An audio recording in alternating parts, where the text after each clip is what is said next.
nossas vidas.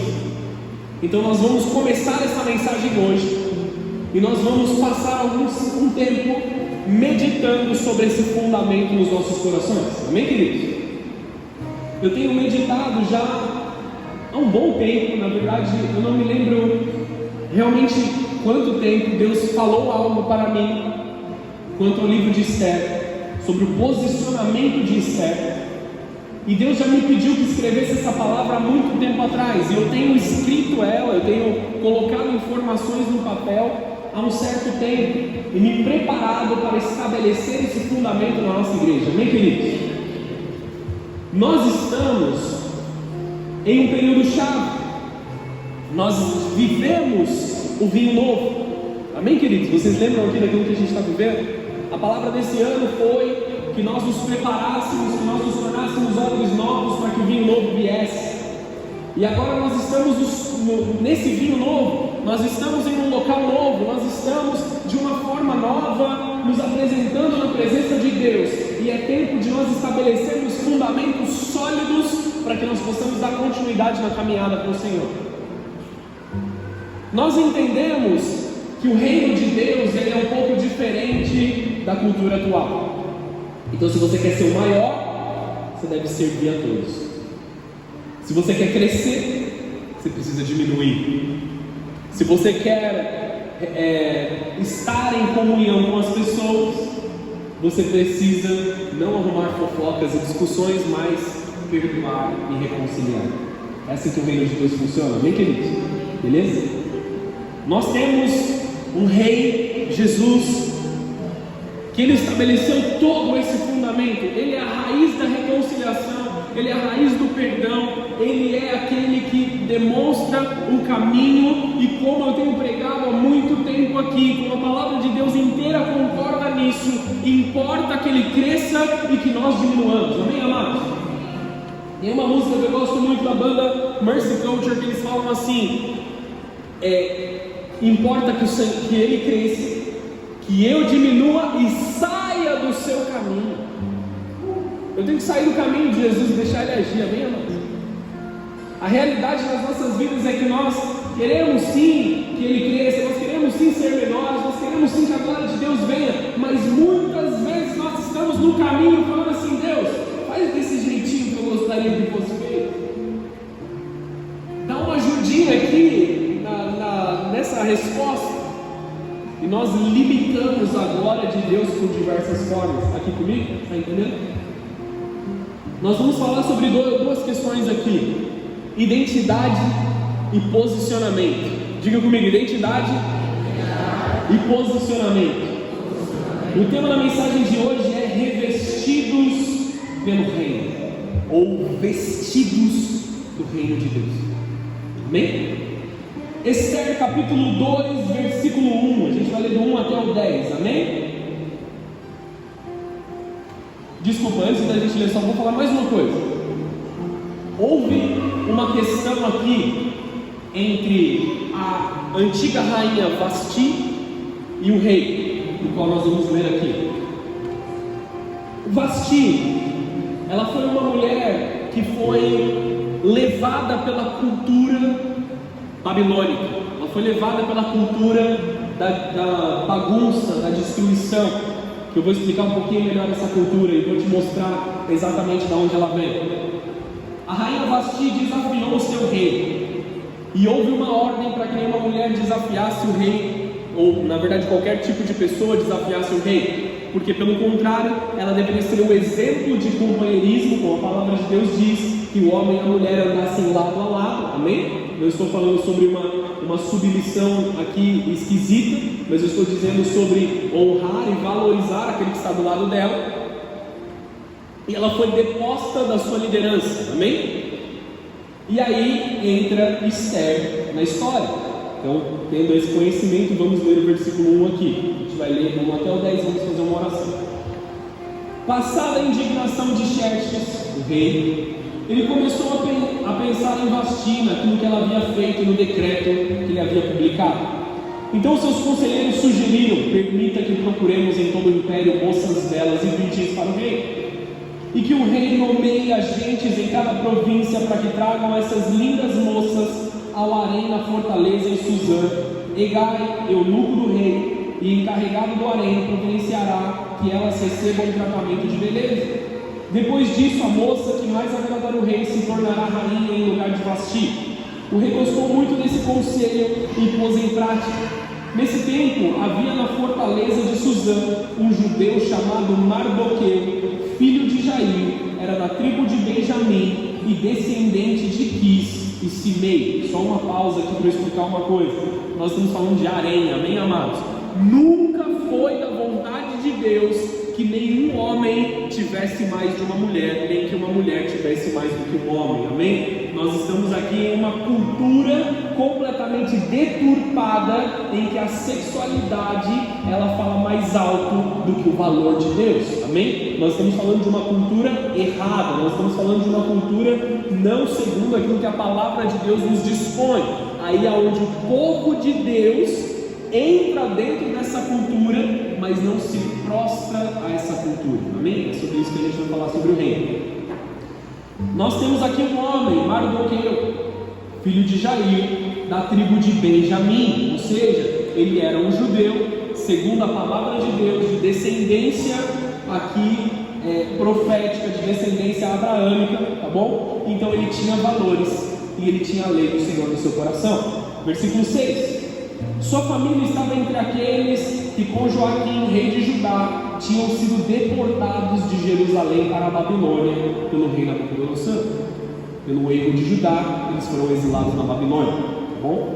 Mardoqueu tinha uma prima jovem, muito bonita e atraente, chamada Hadassa. Diga comigo, Hadassa. Também conhecida como Esther. Também fala comigo, Esther. O pessoal ama essa repetição, eu sei que vocês gostam disso. Quando o pai e a mãe de Esther morreram, Mardoqueu a criou como sua própria filha. Então ele se posicionou ali num papel de pai, ele se posicionou no papel de tutor, no papel de cuidado sobre a sua prima, tá bom? Versículo 8: como resultado do decreto do rei, Esther e muitas outras moças foram trazidas ao palácio real, na fortaleza de Suzã, e colocadas sob os cuidados de Hegai, o encarregado do harém. Hegai ficou muito impressionado com a beleza de Esther e tratou-a com bondade. Sem demora, providenciou que ela recebesse comida especial e tratamento de beleza. Também lhe designou 7 moças escolhidas do palácio real e a transferiu com as jovens para o melhor lugar do harém. Mardoqueu havia instruído Esther a não revelar a ninguém a sua nacionalidade, nem a origem da sua família. Amém? Feche seus olhos, abaixe sua cabeça por um momento. Senhor Jesus, se levantem as Estéres desse tempo, que se posicionam no seu lugar correto, que se posicionam como princesa do Senhor, fazendo a sua vontade e estabelecendo o teu reino com a autoridade que lhes foi dada pelo Senhor. Em nome de Jesus. Amém. E amém. Você pode aplaudir o Senhor por isso?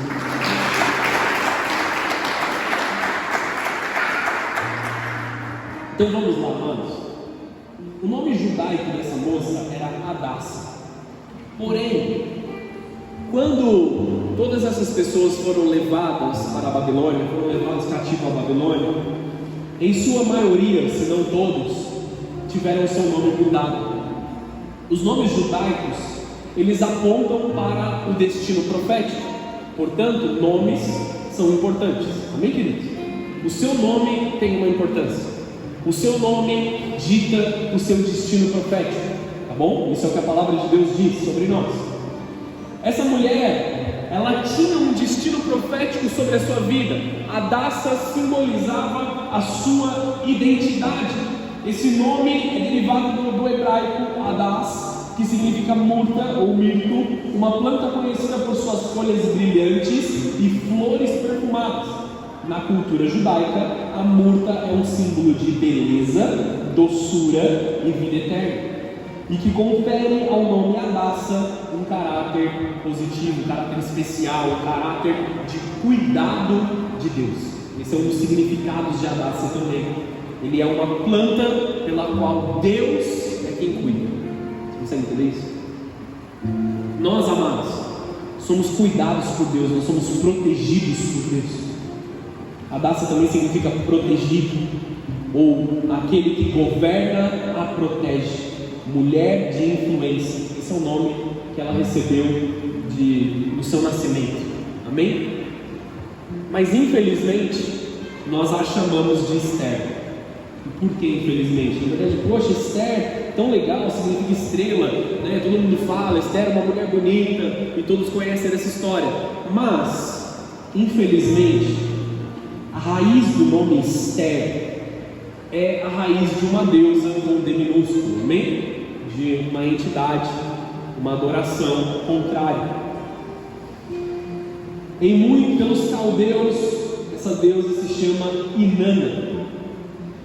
É uma antiga deusa mesopotâmica associada ao amor. Vai pegando aí. O amor que não vem de Deus, amém? Ao amor, ao erotismo, à fecundidade, à fertilidade. Apesar de ser alvo de culto em todas as cidades sumérias, era especialmente devotada em Ur dos caldeus. Ela foi originalmente adorada na Suméria e mais tarde adorada pelos acadianos, babilônicos e assírios sob o nome de Ishtar, da onde veio Esther, na portuguesada Esther, ou Esther em inglês. Em sua homenagem à sacerdotisa, compôs 42 hinos, que todos eram voltados à sexualidade corrompida. Ela era conhecida como Rainha dos Céus. Para você que tem um pouquinho de entendimento, você já entendeu onde eu quero chegar. Amém? E era a deusa padroeira do templo de Inanna, na cidade de Uruk, que seu principal centro de culto. Ela estava associada ao planeta Vênus. Os seus símbolos mais importantes incluíam o leão, a estrela de 8 pontas. O seu marido era o deus de Mizui, ou também conhecido como Tammuz. Parênteses aquilo que eu vou falar. As celebrações mais importantes para o cristianismo são duas principais. Uma, o nascimento de Cristo, amém? Que nós, por uma corrupção da cultura, eu vou explicar essa corrupção, nós chamamos de Natal, certo? Guararema, você conhece muito bem sobre o Natal. A segunda é a Páscoa. Ambas celebrações foram corrompidas por esse casal de entidades. Tammuz, o nascimento de Jesus, se você buscar na história, eu não quero detalhar e dar todos os dados específicos, senão a gente se alongaria demais aqui, mas o nascimento de Jesus se estima próximo do mês de abril, porque nós celebramos no dia 25 de dezembro. Dia 25 de dezembro era o nascimento do deus Tammuz. No momento em que Constantino se converte ao cristianismo, ele muda o nascimento de Cristo da tradição, e ele faz com que todas as pessoas passem a celebrar a data do seu Deus Tammuz, do qual ele achou que era Jesus, ou ele tentou empurrar para a sociedade o sincretismo religioso que transformou Tammuz em Jesus. Amém? Eu sei que é muito teórico aqui, mas você já vai entender. E eles atribuíram a Páscoa, que simboliza o momento de libertação do Egito, o momento de libertação da igreja, que Jesus morre no madeiro, que ele é transformado, que ele pega todos os nossos pecados, bebe do cálice da ira de Deus, salva a nossa vida. Toda a história da Páscoa foi transformada em uma adoração à deusa Ishtar, em inglês Easter. É a língua que está mais próxima da adoração a essa deusa. No Brasil nós chamamos de Páscoa ainda, que remete ao Passover dos judeus, ou Pessah dos judeus. Tá bom? Não precisa gravar todas essas coisas, só para você entender. Então a adoração, que era lembrarmos da cruz de Cristo, se torna uma adoração à fertilidade, no seu símbolo, o coelho e os ovos. Amém? Beleza? Entendeu essa questão aqui? Havia uma tentativa de corrupção da imagem de Esther. Havia uma tentativa da corrupção da imagem. Essa é uma deusa da sexualidade, da corrupção sexual, do transgenerismo dos dias de hoje. Ela age promovendo destruição dos valores bíblicos e da cultura cristã. É uma ação através da beleza física e do desejo carnal pelo prazer, independente de alianças e valores. E esse é um mito do romantismo nos filmes. Eu estou apaixonado, isso vale mais do que o meu valor. É uma pessoa bonita do qual eu me apaixonei, isso vale mais do que o meu valor, do que a minha aliança e o meu Deus. Não é assim que funciona os filmes? Pessoas separando-se das suas famílias porque tem um desejo carnal. A forma de adoração dessa deusa nos dias de hoje é a quebra do valor, a quebra dos princípios, o entorpecimento da mentalidade e a negociação de valores e diminuição dos preceitos de Deus. Em outras palavras, é uma blasfêmia contra Deus através de fazer vontades próprias. Uma irreverência cultural que nega o poder de Deus e exalta o humanismo, a minha vontade, o meu desejo e o meu prazer. Nós vemos, infelizmente, na nossa região aqui, amados, Vale do Paraíba, Alto Tietê, uma adoração muito forte a Deusa Mãe, onde muitas pessoas acabam se perdendo em drogas, em sexualidade, em todas essas outras coisas. Isso é o que nós vemos aqui na nossa região. Amém, queridos? Havia aqui uma questão de identidade para essa moça. Ela era Esther ou ela era Hadassa? Ela era o simbolismo da beleza e da sexualidade corrompida, ou ela era a flor protegida por Deus? Não tira o fato de que era uma beleza instituída por Deus, amém, amados? Mas qual era o objetivo do uso da sua beleza? Uma corrupção carnal e física, ou uma adoração a Deus, segundo aquilo que ela foi proposta? Tudo que vivemos com Deus na terra depende diretamente de nós entendermos quem nós somos. Se Satanás consegue destruir a sua identidade, ele consegue destruir o propósito de Deus na sua vida. Está entendendo isso? A nossa identidade espiritual é definida por Deus e não pelos nossos erros e fracassos, medos ou limites.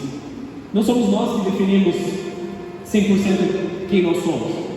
Deus nos dá algumas possibilidades de escolha, mas o propósito celestial sobre as nossas vidas foi instituído por Deus para nós.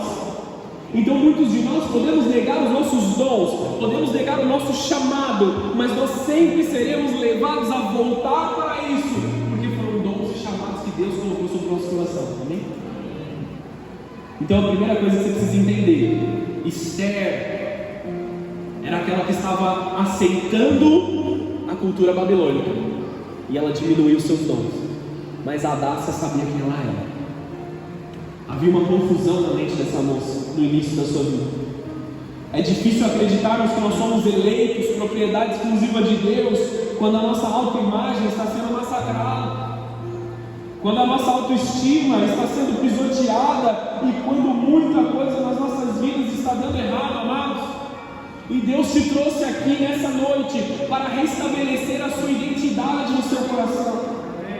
Não é tão simples manter clara a nossa identidade quando nós nos sentimos perdidos, nos sentimos confusos, desconectados e quando nós contabilizamos mais derrotas do que vitórias. Por muitas vezes nós estamos olhando e falando assim: meu saldo está vermelho, tem muita derrota aqui, cadê as minhas vitórias? Quando estamos sob pressão, quando nós estamos sendo cobrados por outros, e pior, quando nós estamos cobrando de nós mesmos, nós olhamos no espelho e falamos assim: não é isso que eu queria para mim, não é isso que eu esperava para mim, eu esperava algo mais.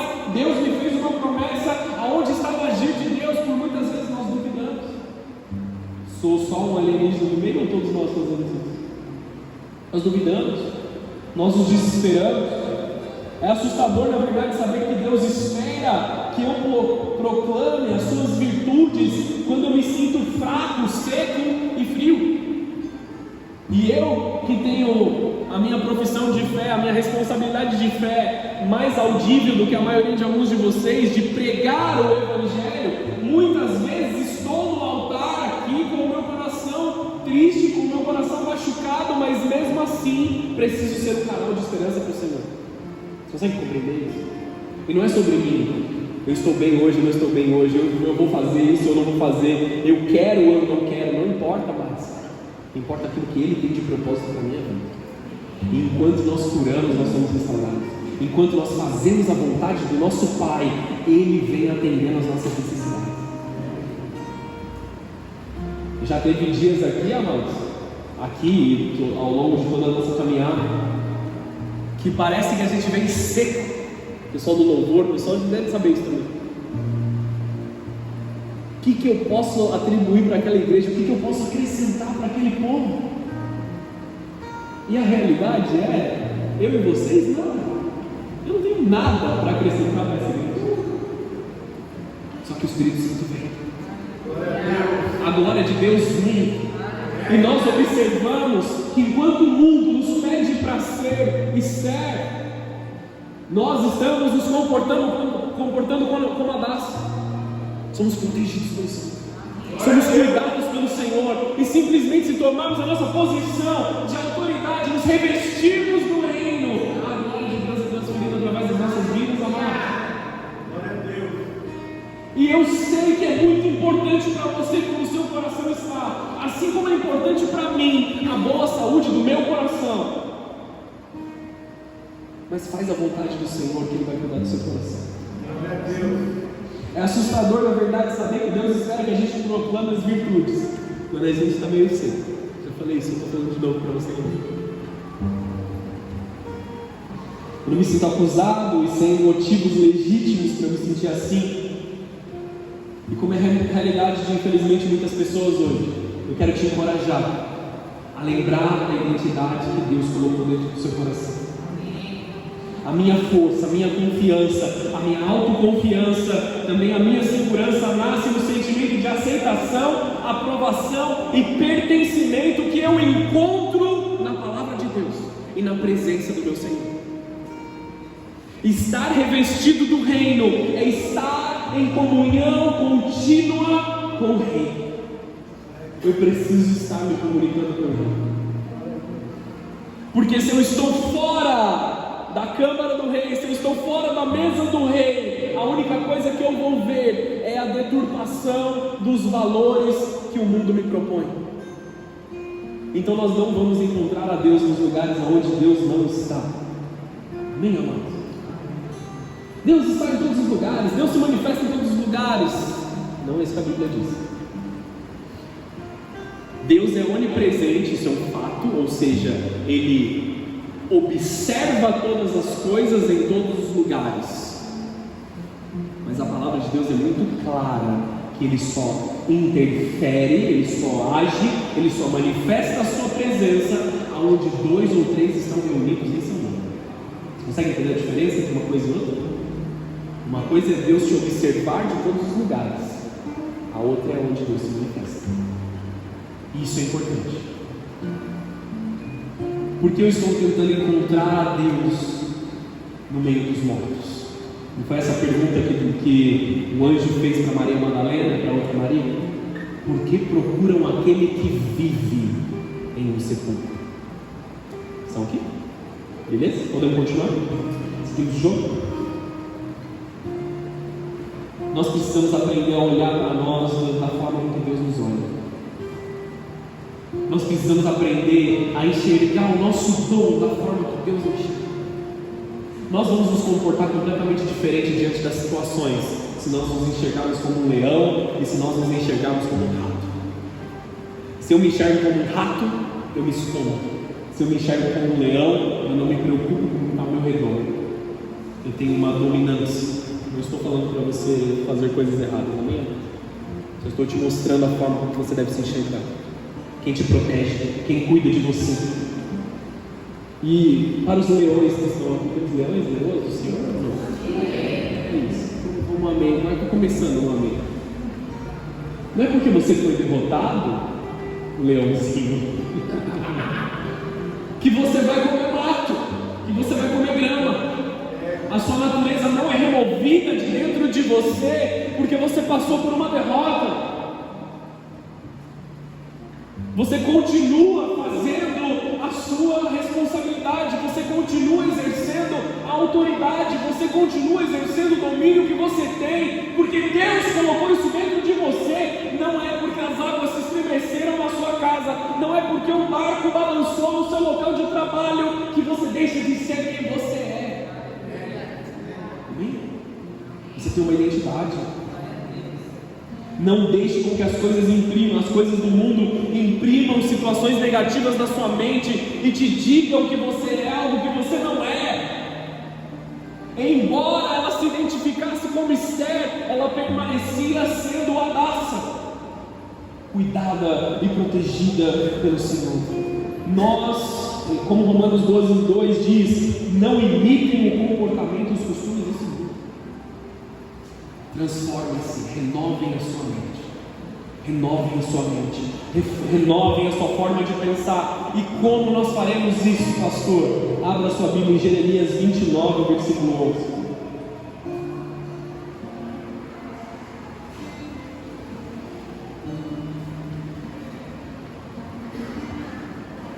O texto diz assim: porque eu sei. Você tem que escrever esse texto e guardar isso no seu coração. Porque eu sei os planos que eu tenho para vocês, diz o Senhor, são planos de bem e não de mal, para lhes dar um futuro pelo qual anseio. Naqueles dias, quando vocês clamarem por mim em oração, eu os ouvirei. Se me buscarem de todo o coração, me encontrarão. Serei encontrados por vocês, diz o Senhor. Acabarei com o seu exílio e os restaurarei, e os reunirei de todas as nações as quais os enviei, e os trarei de volta para casa. Glória a Deus. Você pode estar no meio da Babilônia, você pode estar sofrendo no meio do exílio, você pode estar passando por um período de exílio, mas você não é a imagem do exílio, você não tem o nome que o exílio colocou sobre a sua vida. Você é um homem de Deus, você é uma mulher de Deus.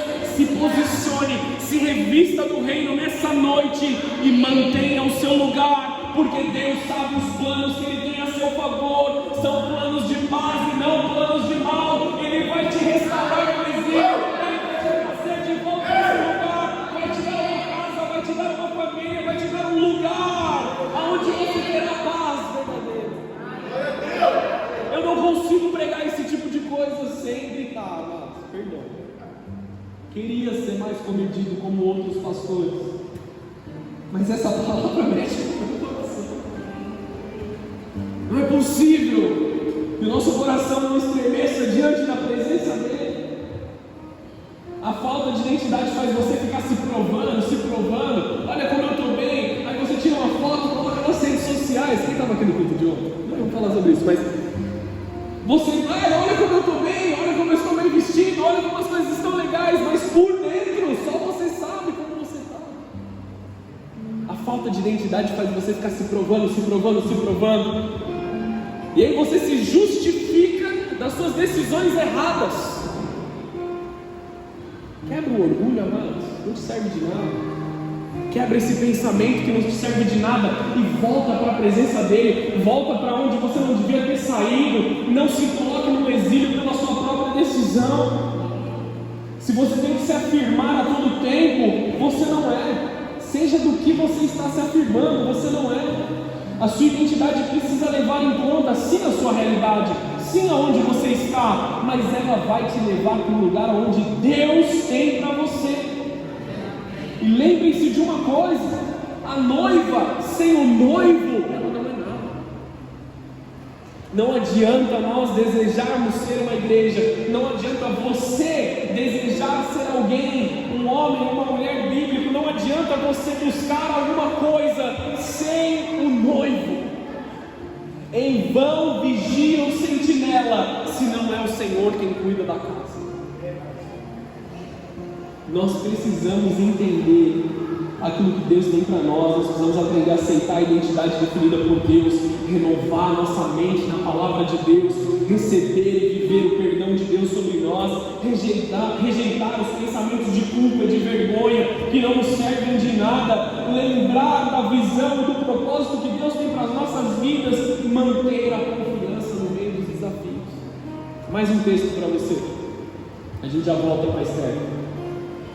1 Pedro, capítulo 2, versículo 9.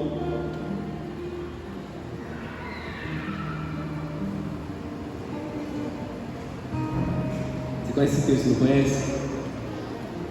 Vocês são um povo escolhido, reino e sacerdotes. Deus nos escolheu.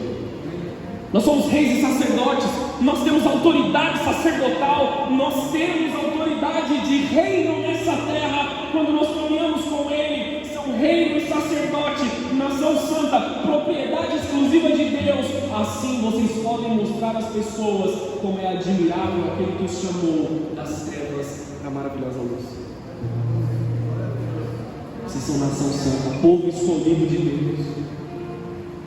Lembrem-se da criação que vocês tiveram, lembrem-se da palavra que vocês tiveram, mesmo no momento de dificuldade. Vamos voltar para Esther, no capítulo 2, versículo 21. Nós precisamos lembrar aquilo que foi lançado sobre os nossos corações. Assim como Paulo leva a Timóteo a lembrar. Lembra daquilo que você aprendeu da sua mãe Eunice, da sua avó Lloyd. Lembra-se daquilo que foi derramado sobre a tua vida. Lembra-se da imposição de mãos que eu coloquei sobre você. Lembre-se dos valores. Lembre-se do Evangelho. Esther cresceu aos pés de Mardoqueu, um homem que viveu em lealdade, um homem que viveu segundo o propósito de Deus para a sua vida, um homem que, independente dele ter sido reconhecido ou não por aquilo que ele fez o que tinha que ter feito.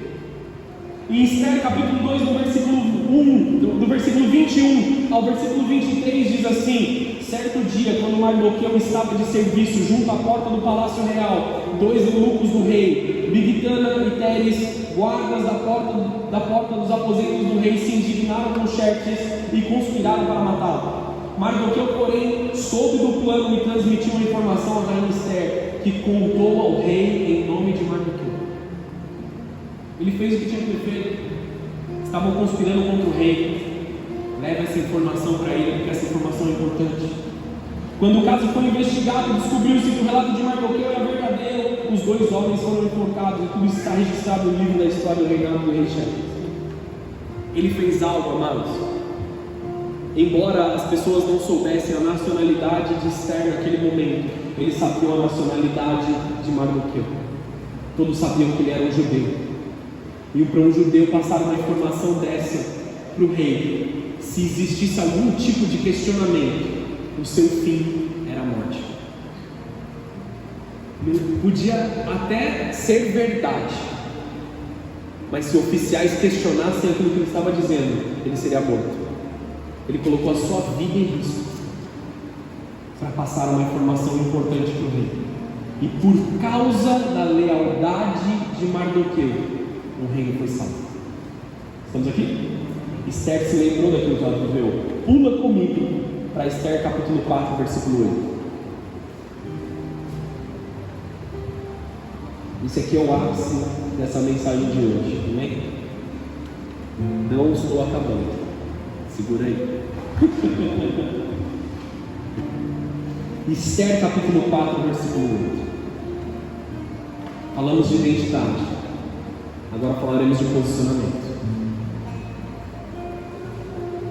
Versículo 8 de Esther 4.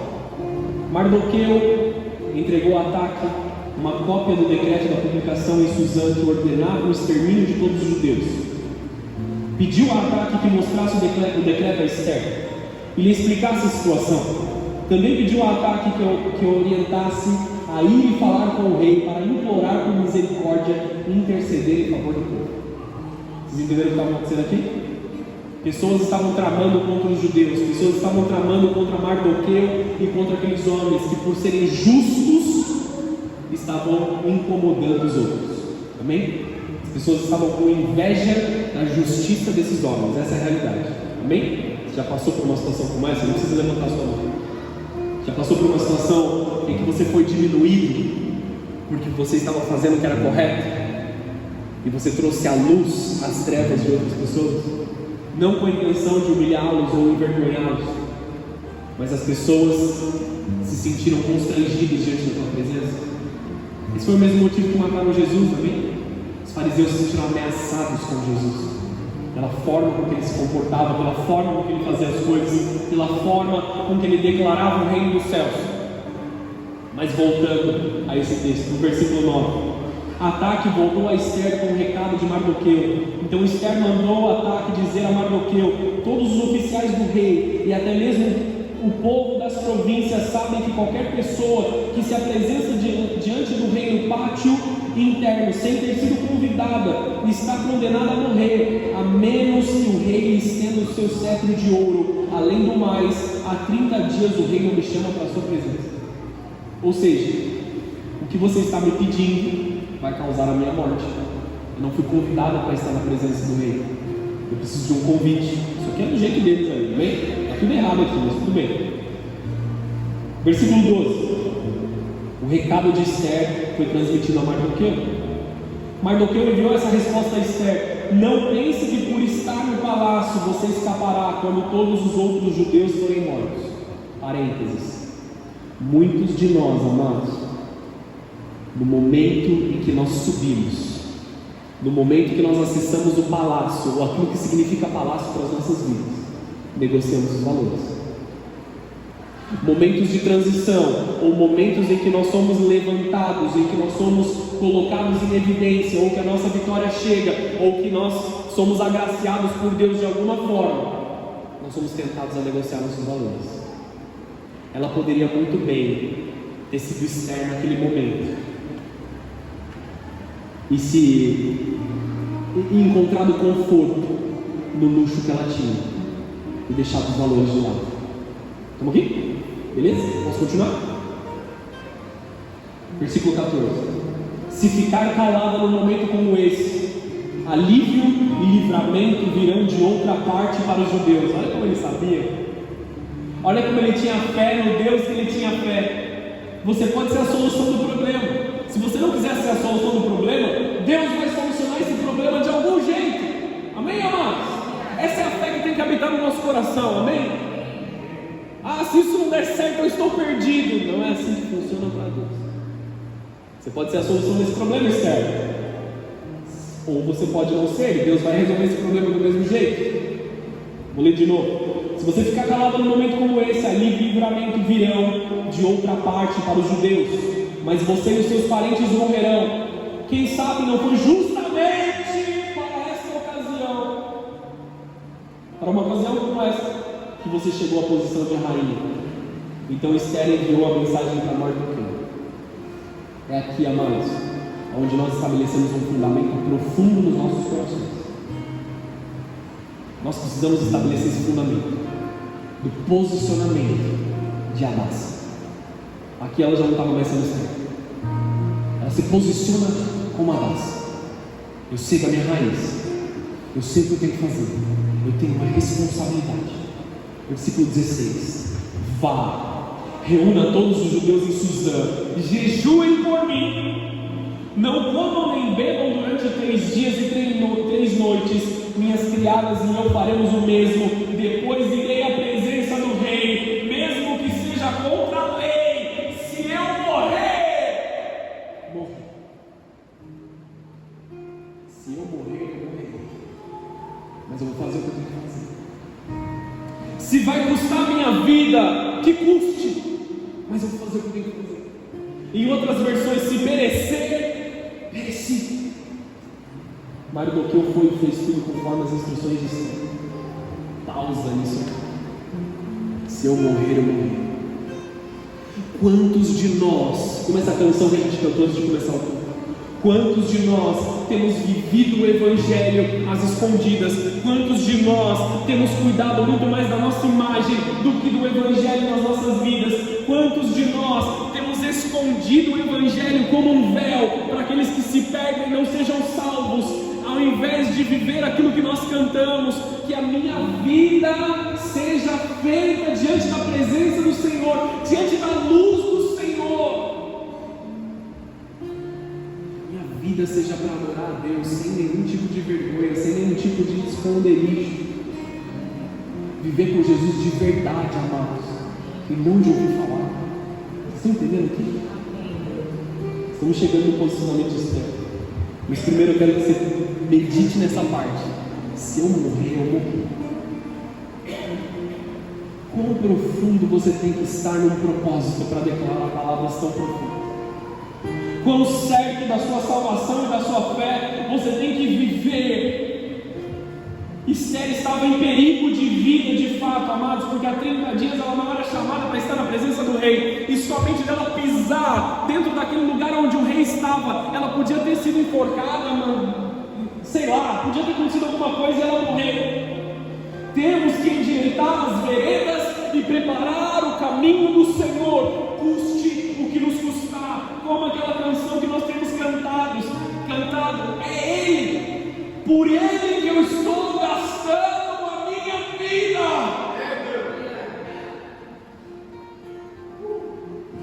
Essa música está mexendo comigo, mano. Eu estou perdendo tudo por amor e com alegria. Eu estou perdendo tudo. Eu estou perdendo meu nome, eu estou perdendo o meu status, eu estou perdendo o meu orgulho, eu estou perdendo o meu ego, eu estou abrindo mão das minhas finanças, eu estou abrindo mão de tudo por Ele e com alegria. E com alegria, porque eu entendi o que Ele espera de mim, eu entendi aquilo que Ele me chamou para fazer. Nós estamos preparando o caminho, nós estamos endireitando veredas. Nós estamos aqui com uma responsabilidade. Para muitos, amados, o Evangelho é só uma forma de eles conseguirem aquilo que eles querem. Pessoas entram e saem das igrejas domingo após domingo, apenas consumindo algo, apenas esperando uma resposta, apenas esperando algo para eles. Amados, eu sei que eu não sou o único aqui, mas para mim, isso aqui é a minha vida. Para mim, isso aqui é tudo que eu tenho, é tudo que minha família tem. Ah, pastor, você se desespera demais, você chora demais pelas coisas. Essa aqui é a minha vida, amados. Isso aqui é o que Deus me comissionou. Isso aqui é o que nós fomos plantados para fazer, igreja. Então, mais uma vez, vamos lá, mesma frase do apóstolo Paulo: sofreu comigo as dores por causa do Evangelho. Se a gente perecer, a gente pereceu, amados. Mas eu vou perecer nos braços do Pai. Eu não vou me deixar corromper pela Babilônia. Eu não vou me entregar para os meus prazeres. Eu vou chorar por cada coisa que eu podia ter feito e decidi não fazer por amor a Ele. Com alegria.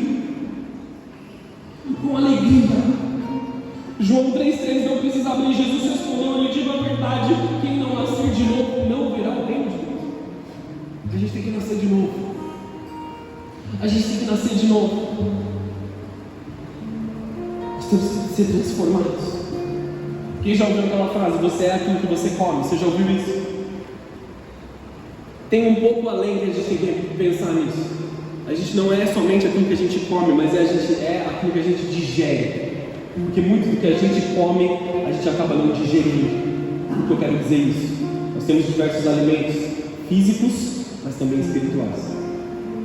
Não é o fato de você ir muito à igreja, de você estar em todas as reuniões, que você está digerindo aquilo que você está comendo. Às vezes é só informação, passando.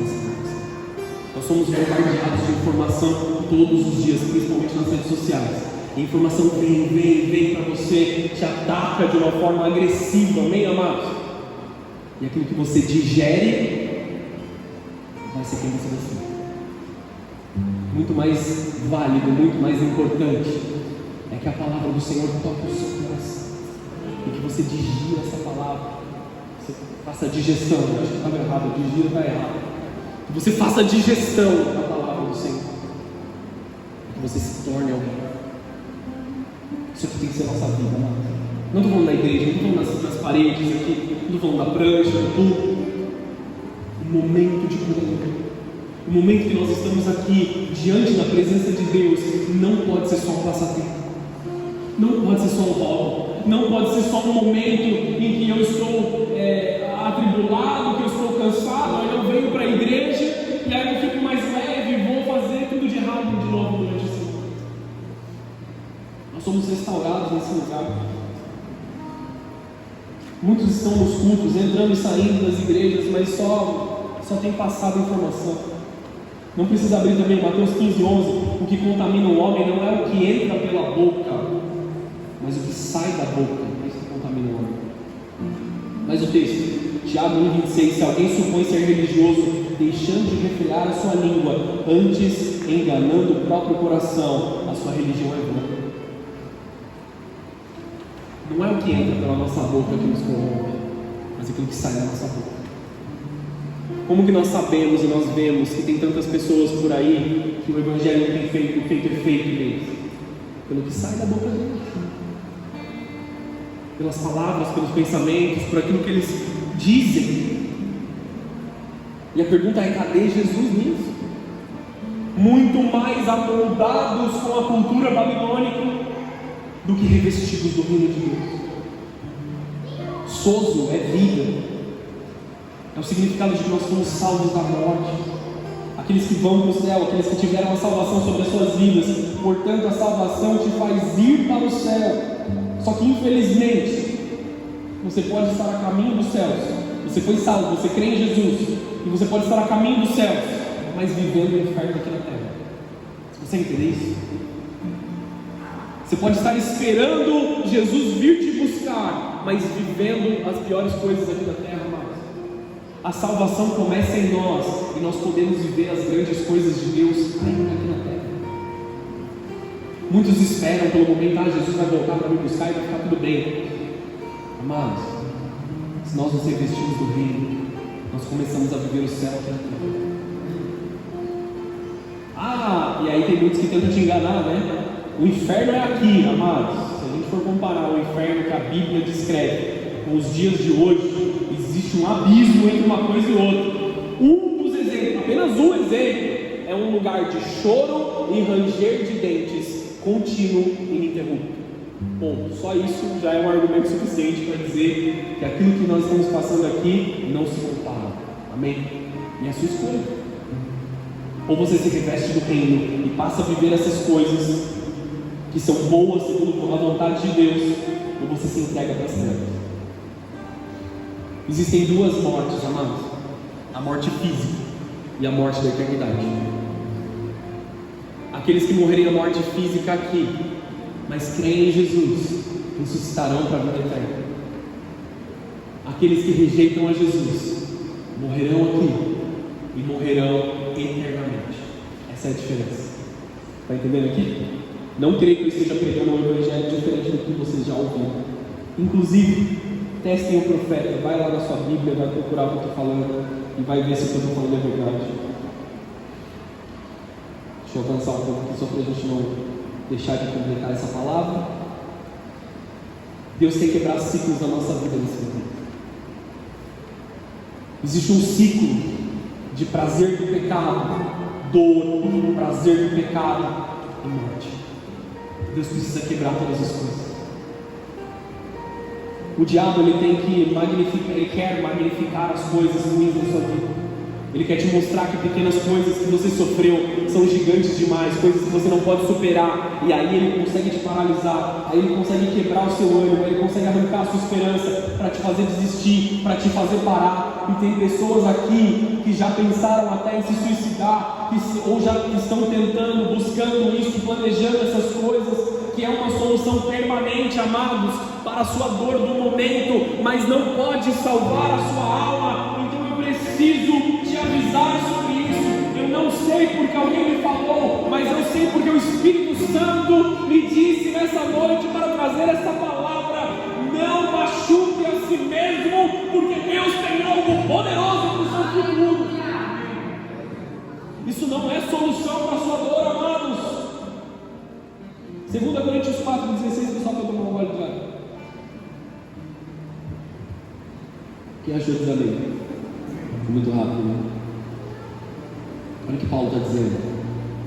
Por isso, nunca desistimos, ainda que o nosso exterior esteja morrendo. Nosso interior está sendo renovado a cada dia. Pois olha o que ele está falando. Isso aqui mexe com o meu racional. Porque estas aflições pequenas e momentâneas que agora enfrentamos produzem para nós uma glória que que pesa mais do que todas as angústias e durará para sempre. Essas coisas que você tem passado, essas dores que você tem sofrido, e eu não quero diminuir a sua dor, amém, amado? Eu não quero simplificar a sua situação. Eu não sei pelo qual você está passando, mas o Deus que eu sirvo sabe aquilo que você está passando, e Ele está dizendo: essas dores, essas dificuldades, elas são pequenas, elas são passageiras, e elas não podem se comparar com o peso de glória que será derramado sobre a sua vida e durará pela eternidade. Deixa Deus te renovar nessa noite. Deixa Deus renovar o seu espírito nessa noite. Satanás, o que ele mais quer é que você desista da sua vida, para você nunca mais voltar para o jardim de Deus. Nós temos que voltar para aquele lugar onde nós não deveríamos ter saído e deixar as sementes de Deus ser plantadas, germinarem no meio de nós, para que nós possamos deixar crescer os frutos da glória de Deus nos nossos corações. Então, mais uma vez eu quero dizer, se eu tenho que morrer, eu morri. Morri para esse mundo, morri para o meu orgulho, morri para as minhas vontades, morri para os meus desejos, morri para a minha carne. Porque é tão importante o jejum, para que nós possamos aprender a ter disciplina sobre a carne, disciplina sobre o nosso pecado, disciplina sobre as nossas dificuldades. Pecado, amados, coloque isso na sua cabeça: pecado não tem a capacidade de te restaurar ou de te fazer descansar. Pecado é fatídico e te cobra caro. Nunca vai ser bom para você. Deixa Deus entrar no seu coração nessa noite. Se oferecer, ofereci. Se você for honesto consigo mesmo, você não pode avançar na sua vida sem Jesus. Você precisa dele. Você precisa ser honesto com aquilo que você está vivendo. E aí nós nos revestimos do Evangelho. Chegando para o fim da mensagem, amém? Não prometo nada, mas estou chegando no fim. Esther capítulo 5, versículo 1.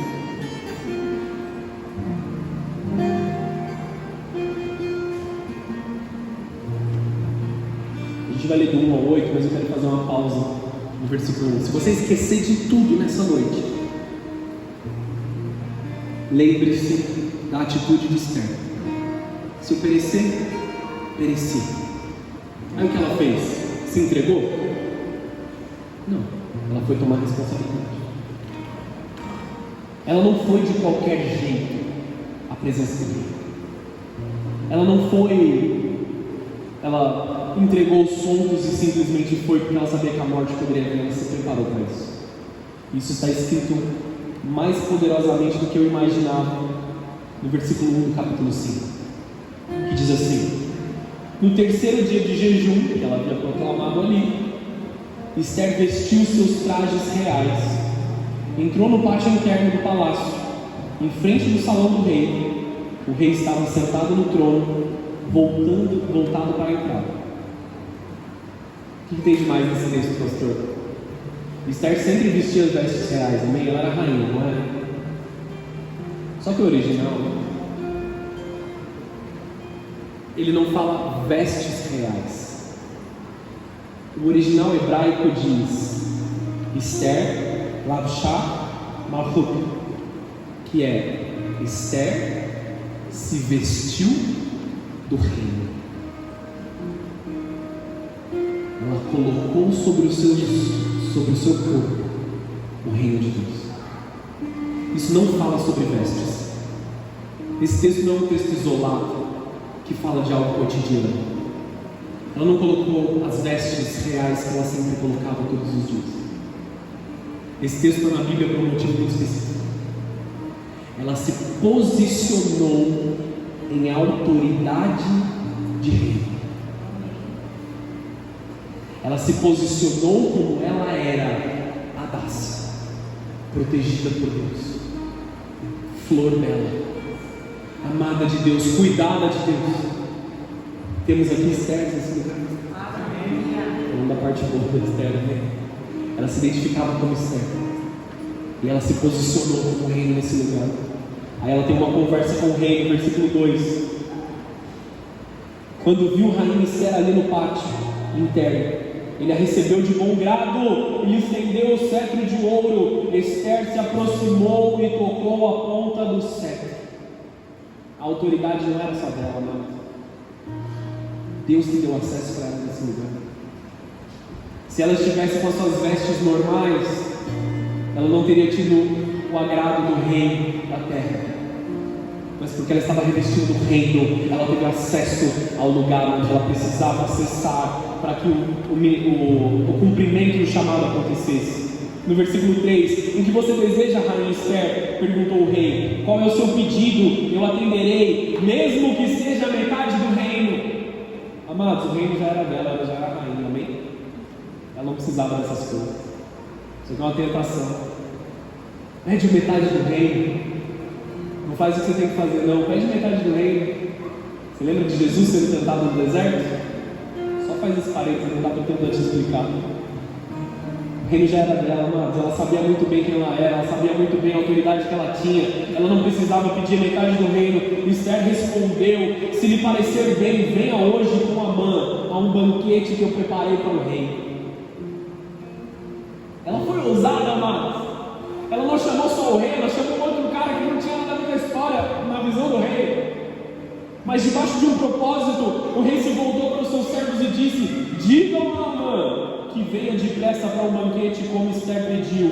Então o rei e Amã foram ao banquete que Esther havia preparado. Enquanto bebiam o vinho, o rei disse a Esther: agora me diga o que você deseja, qual é o seu pedido, e atenderei, mesmo que peça metade do reino. Mais a mesma tentação vindo. Esther respondeu: este é o meu pedido e o meu desejo. Se conto com o favor do rei, e se lhe parecer bem atender o meu pedido, venha amanhã com Amã ao banquete que lhes prepararei, então explicarei do que se trata. Vem para o banquete, deixa eu servir a mesa para você, e eu vou te explicar. Ele tentou evitar o banquete, mas vem para o banquete, senta aqui na mesa, que eu vou te servir de uma comida que vai matar sua fome espiritual. Vocês estão entendendo aqui? Pula para o versículo 1 do capítulo 6. Ops, espera aí. É isso mesmo. Versículo 1 do capítulo 6. Existem dois tipos de pessoas que vão até a presença do rei. Existem aqueles que vão por interesse. Existem aqueles que vão por valores. Esther foi por valores. Mardoqueu foi por valores. A Amã estava na presença do rei para satisfazer sua própria vontade. Esse texto nos prova isso. Capítulo 6, versículo 1. Vou ler rapidinho aqui para vocês entenderem isso. Naquela noite, o rei não conseguia dormir, então mandou que trouxessem o livro da história de seu reinado e o lessem para ele. Nesse registro, ele descobriu que Mardoqueu havia denunciado Bigtana e Teres, os dois eunucos que guardavam a porta dos aposentos reais, que haviam conspirado para matar o rei Xerxes. Lembra que a gente leu isso? Que recompensa o reconhecimento Mardoqueu recebeu por isso? Olha como Deus estava falando com ele naquela noite, entre um momento e outro. Que recompensa ele recebeu por isso? Quis saber o rei. Seus servos responderam: não se fez nada por ele. Ainda que o mundo esqueça, ainda que as pessoas esqueçam, Deus vai fazer você se lembrar. O mundo fala: quem não é visto não é lembrado. Você precisa estar sendo visto, você precisa estar na empresa, você precisa estar lá diante do seu chefe, você precisa estar nas redes sociais, você precisa fazer isso, você precisa fazer aquilo. Mas eu quero te falar algo um pouquinho mais elevado, mas você tem que fazer a sua parte, tá? Estou diminuindo essa revelação. Mas você precisa ser visto por Deus, para que Ele se lembre de você. Você precisa deixar que Deus lembre os outros sobre você. Mardoqueu não foi mencionado por Esther. Amém? Mardoqueu não foi mencionado por Esther. Naquela mesma noite, Deus o lembrou que ele não havia sido reconhecido. Deus tarda, mas não falha. Não, de forma nenhuma. Deus faz com que todas as coisas aconteçam no momento correto. A gente fala que Ele tarda por causa da nossa ansiedade e do nosso desespero de esperar as coisas. Mas Deus faz todas as coisas no tempo certo. Vamos continuar. Versículo 4. Quem está no pátio? Olha Deus resolvendo tudo. Perguntou o rei: Amã tinha acabado de entrar no pátio externo do palácio para pedir ao rei que Mardoqueu fosse executado na forca que ele havia preparado. Olha só. Os servos responderam: é Amã que está no pátio. Digam a ele que entre, ordenou o rei. Amã entrou. O rei lhe perguntou: o que devo fazer para honrar um homem que muito me agrada? Aí Amã pensou: a quem o rei desejaria honrar senão eu? Olha a soberba aqui do cidadão, amados.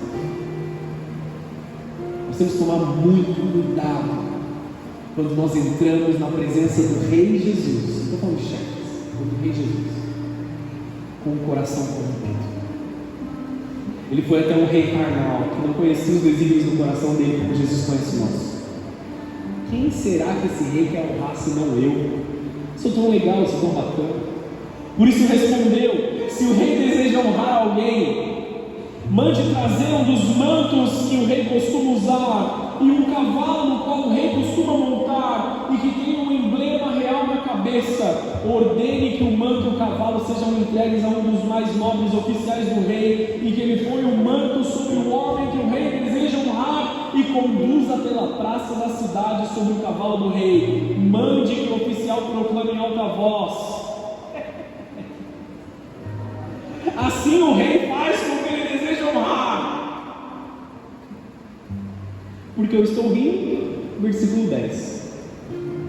Excelente, disse o rei a Amã: vá depressa pegar o meu manto, o meu cavalo, e faça ao judeu Mardoqueu, que está sentado à porta do palácio, exatamente o que você sugeriu. Não esqueça de nenhum detalhe.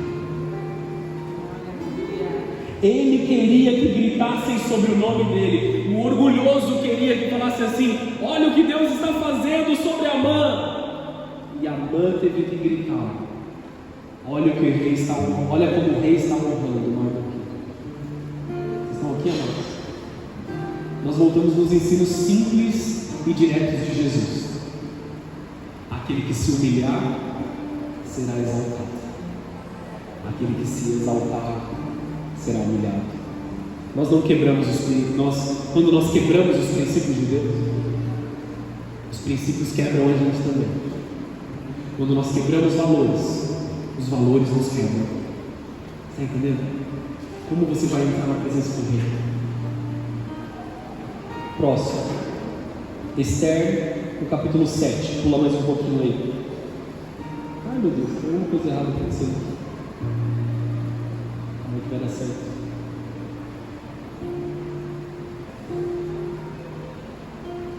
Perdão, queridos. Esther, no capítulo 7, versículo 1. O rei e Amã foram ao banquete da rainha Esther. Demorou 2 capítulos para se concretizar esse negócio. Mais uma vez, enquanto bebiam o vinho, o rei perguntou a Esther: diga-me o que deseja a rainha Esther. Qual é o seu pedido? Eu atenderei, mesmo que seja a metade do reino. Só faltou ela falar: metade do reino eu já tenho. A rainha Esther respondeu com muita humildade e respeito, como ela deveria: se conto com o favor do rei e se parecer bem atender o meu pedido, poupe a minha vida e a vida do meu povo. Esse foi o momento dela revelar de onde ela era.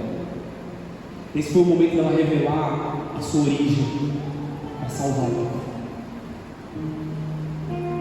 Pois eu e meu povo fomos vendidos para sermos destruídos, mortos e aniquilados. Se fosse apenas o caso de termos sido vendidos como escravos, eu teria permanecido calada, pois não teria cabimento perturbar o rei com um assunto de tão pouca importância. Quem faria uma coisa dessas? Perguntou o rei Xerxes. Onde está o homem que teria a audácia de fazer isso? Esther respondeu: nosso inimigo e adversário é Amã, esse homem perverso. Amã ficou apavorado diante do rei e da rainha. Ele foi exposto, seus desígnios foram expostos. Amados, independente da forma com que nós vemos nos dias de hoje, uma mulher naquela época, mesmo a rainha, ela não tinha autoridade de falar assim com o rei. Nós entendemos que Deus empodera as mulheres. Nós entendemos que Deus está levantando externos aqui no meio de nós. Mulheres de fé, mulheres poderosas na sua palavra, mulheres que sabem entrar na presença do Rei e sabem sair da presença do Rei, mulheres que vão estabelecer essa sociedade de forma correta, demonstrando a feminilidade que Deus colocou sobre elas como as verdadeiras hadassas desse tempo, e Deus de forma correta levantará os homens pelo posicionamento correto das mulheres nessa sociedade. E ela transformou todas as coisas. O posicionamento de uma mulher, o testemunho de uma mulher que naquela época não tinha o valor que era devido a elas, salvou a nação de Deus. Salvou a nação. Ela estava revestida do reino. Então, para encerrar, vou usar a mesma frase do apóstolo Paulo em 1 Coríntios 2:2, porque eu decidi nada saber entre vós, a não ser Cristo e esse crucificado. Eu não quero saber de nada. Eu não quero saber de nada. Eu não quero saber como vai acontecer. Eu não quero saber quando vai acontecer. Eu não quero saber o quanto vai me custar, quantas traições eu vou ter que passar, quantas dificuldades eu vou passar, quantos desertos vão me ser apresentados, quantos atropelos eu ainda vou ter pelas tentações. O que eu quero saber é de Jesus Cristo e esse crucificado. Jesus não é a nossa última opção, amados, em momentos de desespero. Jesus é a nossa única opção, sempre foi e sempre será. A igreja não é um passatempo para nenhum de nós. A pregação do Evangelho não é um hobby. Isso aqui é a nossa vida, amados. A pregação do Evangelho é a nossa vida. Esta palavra aqui é sobre nós.